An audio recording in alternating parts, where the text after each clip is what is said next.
Assalamualaikum. Bersama saya, Sherry, terapis pertuturan bahasa dari Jabatan Perkhidmatan Pemulihan Perubatan dalam studio iDoktor.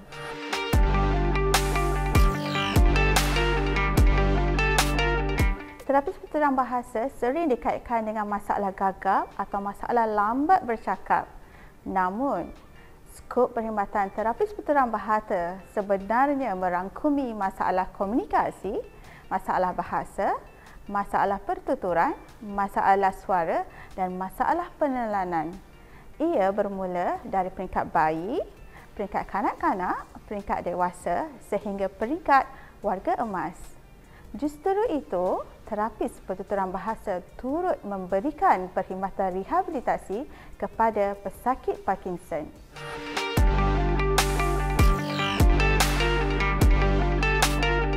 Penyakit Parkinson merupakan penyakit neurodegeneratif.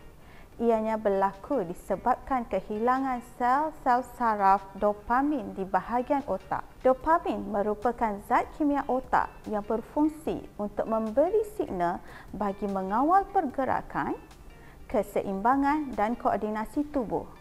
Gejala utama penyakit Parkinson adalah getaran, tremor, kekakuan otot, rigidity dan masalah pergerakan juga masalah keseimbangan.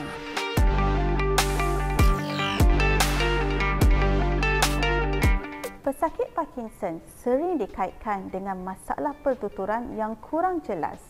Mereka mengalami masalah kesukaran dalam mengawal kadar kelajuan pertuturan.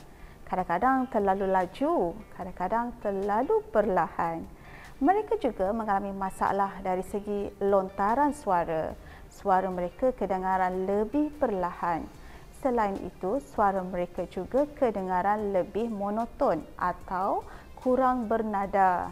Jadi, kurang variasi dari segi nada rendah dan juga nada tinggi. Mereka turut mengalami masalah penelanan atau disfagia di mana mereka mengalami kesukaran untuk menelan pil, mengambil masa yang lama untuk mengunyah makanan dan turut merasa kesukaran atau tersekat apabila menelan di bahagian tekak. Selain itu, pesakit Parkinson sering dikaitkan dengan masalah pengeluaran alio yang berlebihan atau meleleh.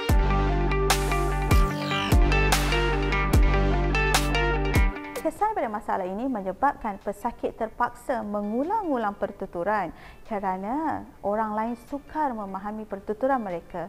Kadang-kadang mereka mudah berasa kecewa walaupun telah mengulang untuk menyebut perkataan yang lebih jelas. Selain pada itu, pesakit juga cenderung untuk menjadi lebih diam kerana suara mereka yang perlahan sukar untuk didengari. Jadi, bila dah banyak diam, mereka kurang menggerakkan bahagian oromotor pertuturan. Selain daripada itu, pesakit turut terdedah dengan risiko jangkitan paru-paru, terutamanya bagi pesakit yang mempunyai masalah penelanan.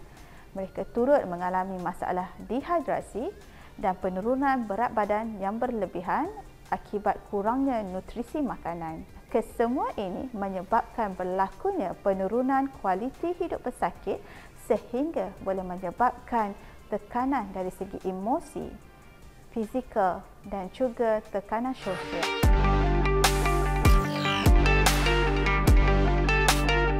Terapis pertuturan bahasa akan membuat penilaian untuk melihat pergerakan oromotor iaitu struktur dan fungsi bahagian yang terlibat.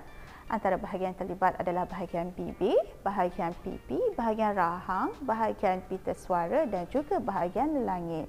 Selain daripada itu, terapis pertuturan turut akan menjalankan penilaian suara untuk menilai dari segi kekuatan suara dan juga kenyaringan bunyi. Terapis pertuturan bahasa juga akan menjalankan penilaian pertuturan di mana kita akan menganalisa sampel pertuturan bagi melihat pertuturan yang tidak jelas. Bagi penilaian penelanan, terapis pertuturan bahasa akan menjalankan penilaian penelanan dengan menggunakan pelbagai tekstur makanan dan minuman. Terapis pertuturan bahasa juga akan menggunakan instrumentasi penelanan iaitu endoskopi yang dimasukkan melalui hidung sehingga ke bahagian tekak untuk menilai proses penelanan berlaku dan juga X-ray penelanan di mana kita dapat melihat pergerakan makanan dan minuman daripada bahagian mulut sehingga ke bahagian esophagus.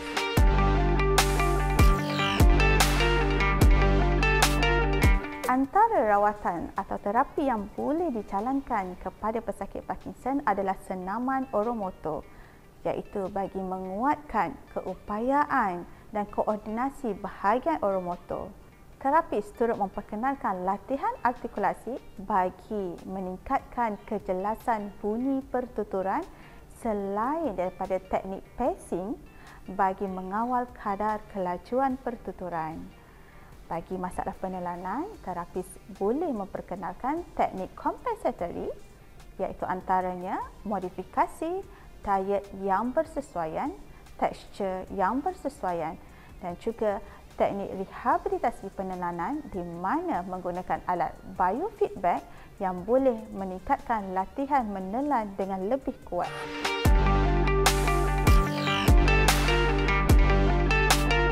Secara kesimpulannya, penjaga perlu memahami rawatan yang disyorkan oleh pakar perubatan dan terapis.